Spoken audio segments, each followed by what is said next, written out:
প্রাক্তন প্রধানমন্ত্রী সম্পর্কে ভারতের পররাষ্ট্র সচিবের সাথে আমাদের যে আলোচনা হয়েছে, সেই আলোচনাতে আমরা আমাদের যে আমাদের দিক থেকে যে বক্তব্য সেটা তাকে বলেছি, সেটা হচ্ছে এই যে তিনি ভারতে বসে যে সমস্ত বক্তব্য দিচ্ছেন সেটা আমাদের অন্তর্বর্তীকালীন সরকার পছন্দ করছে না, এবং এটা যাতে তাকে কনভে করা হয়। এবং তিনি প্রত্যুত্তরে যেটা বলেছেন সেটা খুব সম্ভবত তিনি ভারতে গিয়ে বলেছেন যে প্রাক্তন প্রধানমন্ত্রীর ভারতে উপস্থিতি doesn't have any bearing on our bilateral relationship. আর ফেরানোর বিষয়ে যেটা বলেন এটার উত্তর আমি দিয়েছি। এটি একটা আন্তঃমন্ত্রণালয় বিষয়ক একটা বিষয়, এবং এটি একটি রাজনৈতিক সিদ্ধান্তের বিষয়, এবং পররাষ্ট্র মন্ত্রণালয়ে যখন এই অনুরোধ আসবে তখন আমরা তার পরবর্তী প্রক্রিয়াটা শুরু করবো।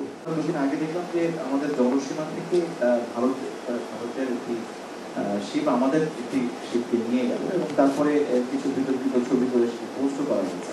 তারপরে আমরা আসলে কি করেছি এই বিষয়ে আমরা ভারতের সাথে যোগাযোগ করেছি, এবং এ বিষয়ে আলাপ আলোচনা চলছে আমাদের যারা ভারতীয় কর্তৃপক্ষের হাতে আছে তাদেরকে ফিরিয়ে আনার জন্য, এবং আমাদের প্রত্যাশা যে আলাপ আলোচনার মাধ্যমে আমরা তাদেরকে শীঘ্র দেশে ফিরিয়ে আনতে পারবো।